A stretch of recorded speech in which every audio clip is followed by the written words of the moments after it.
Welcome everybody to part 2 of Heroclix Tactics, where we're taking a look at the 2021 rules updates for Heroclix. I've got some figures we're going to look at here that stand to benefit from the rules updates, and I want to title this one Standing Up for the Little Guy, because all the figures that you're going to see here are commons, uncommons, rares, and a couple of figures from Fast Forces or starter sets.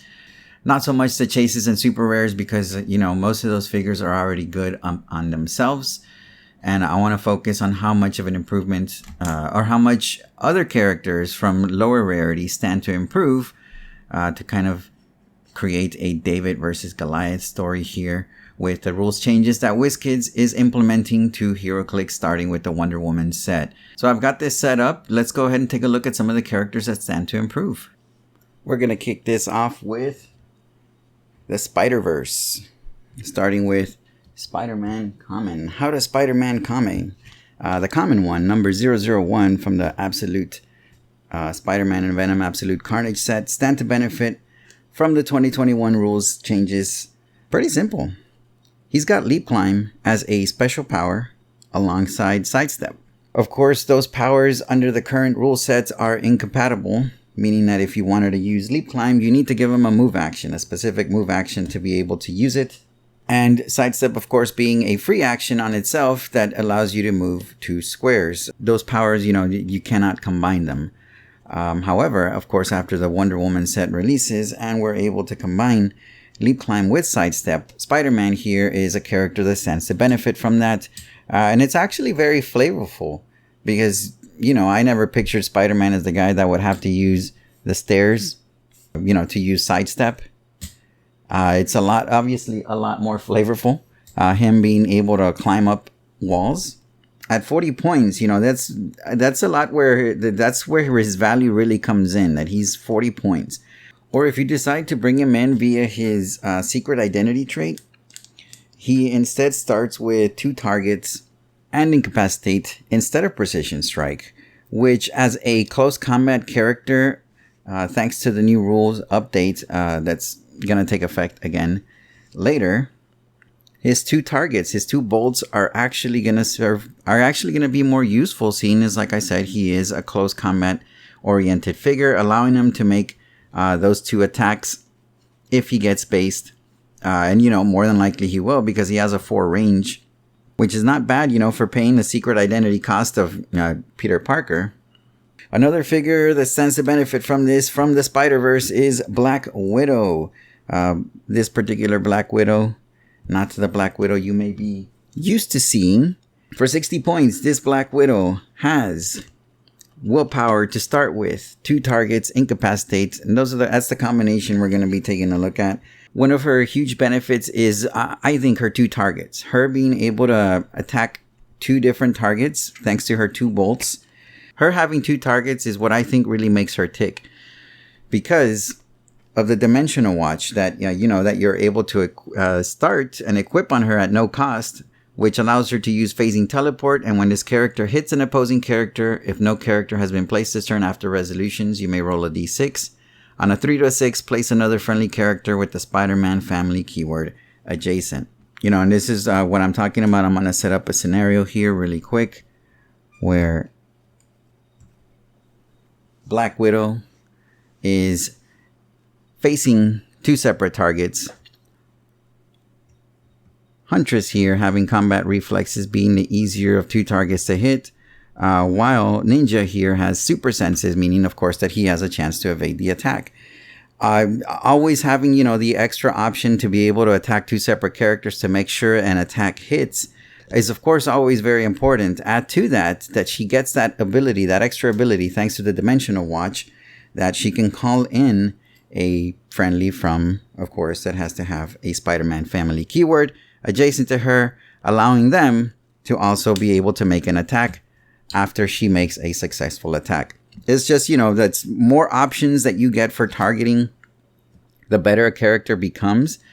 And of course, now that these characters like Black Widow that have those 2 bolts are able to use that in close quarters is a huge, it's an even bigger benefit, because she can use those same resources that she had, which is 2 targets to try to connect with that dimensional watch to place these characters, her friendlies, adjacent to her. Jessica Drew is also sporting that new willpower. Not the new willpower, but she's sporting willpower on her dial, meaning, of course, that she will also get that benefit from the new willpower once the new rules kick in. The next universe we're going to jump to is the Fantastic Four, or the Marvel Universe. We've looked at SpiderMan. Now we're going to take a look at Fantastic Four. We're going to start with Human Torch. This is the character from the Fantastic Four Cosmic Clash starter set. There's several things here that Human Torch, of course, benefits from with the new rules changes. First being that he no longer has to take pushing damage. That's going away. His 12 attack, 2 targets, 7 range, 3 damage with energy explosion and range combat expert and running shot are now going to be compatible. Let me explain. Of course, you need a power action to activate running shot as of right now. You activate running shot. Let's go ahead and give him someone to shoot at here. So we got Human Torch here. Now that he can draw a line of fire to Trapster, of course, now I can make my range attack as per the rules for running shot. With the new rules update, range combat expert grants Human Torch +1 attack, +1 damage whenever he makes a range attack. So his attack and damage automatically increase to 13 attack and 4 damage. This is at his 100 point cost, by the way. If you start him at a 75 point cost, it is 12 attack and 4 damage, which is still pretty brutal for a 75 point character to be able to do damage. Add to that energy explosion can still be used. Now, of course, if you target Trapster and there's more enemies adjacent to Trapster, Human Torch's damage will get reduced to 2. If the wording to energy explosion stays the same, he is still able to get to that +1 attack because of running shot. The way that the new rule is worded, which is this character modifies his attack and damage +1 when making a range attack, which is exactly what he's doing. So, curious to see now if any changes are upcoming to energy explosion to see, I think it's already an improvement on itself. Being able to combo that to get +1 attack is never a bad thing. And like I said, Human Torch has 2 options, 100 points or 75 points, and he's still brutal either way. Trapster here is the next figure we're going to look at. With a 6 range, 3 targets, incapacitate. Of course, that makes 3 targets incapacitate. That makes him deadly at range. Now, however, those 3 targets can still be used, making him slightly more effective against close characters. Whereas opposed to it being a drawback that you would base a character like Trapster and nullify the fact that he has 3 separate chances to hit one of your characters. And of course, the improved movement, now that every character is essentially going to have improved movement hindering terrain, that it doesn't give you that drawback of having to have your speed coming out of range. Someone like Trapster, who doesn't fly, will now be able to move his full speed, which is 5. Instead of being able to only move 3 squares, being able to move those 2 extra squares, it just adds a whole new level of reach that Trapster here will be able to get. We're going to jump over to the DC universe, specifically Justice League. Here are some more figures that stand to benefit from the upcoming 2021 rules changes. Let's start with Ninja, since he seems to be the odd man out here, because the rest of the figures here featuring are going to be Justice League figures. Starting with Ninja. Ninja here is probably the simplest. He has stealth. Normally, of course, without improved movement, ignores hindering terrain, he would be limited to a charge of 2. That is no longer going to be the case. He's going to be able to utilize his full speed value jumping out of hindering terrain, which is great for a character like him because, like I said, he has traded stealth. He has stealth as a trait. Starts with charge, And the fact that now that he won't have to take any pushing damage, this 25 point little ninja here can make quite a formidable opponent, especially considering he's only 25 points and he has an amazing trait that at the beginning of your turn, for all characters with this trait, choose a standard power Ninja has printed on this card. This turn, all friendly number 10 ninjas, which are the same ones, and ninja bystanders can use that power. So definitely a lot of power packed into that 25 points ninja. Next up here is Speedy. Speedy here, kind of like Spider-Man, benefits from that leap climb change being compatible with other movement powers. Speedy here starts with a mobile arsenal, leap climb, running shot. He can definitely do things like this instead of having to go around on elevated terrain to try to get the high ground. That just adds a whole new level of gameplay to a character like Speedy, who already has a 6 range, who can already use, even though it's once per game, that he can use a pulse wave attack with a power action. And with the Justice League Unlimited trait being able to possibly remove tokens off of friendlies on a roll of a 6, this Speedy definitely stands to benefit from the upcoming rule changes. Up next is Black Canary. I want to look at a couple things with Black Canary.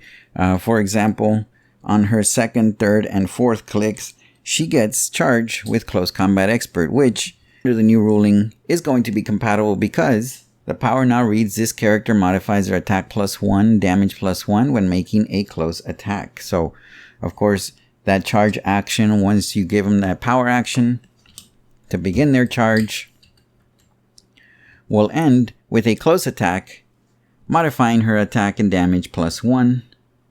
And remember that even though willpower she doesn't have that indomitable shield symbol, she will also not take any pushing damage.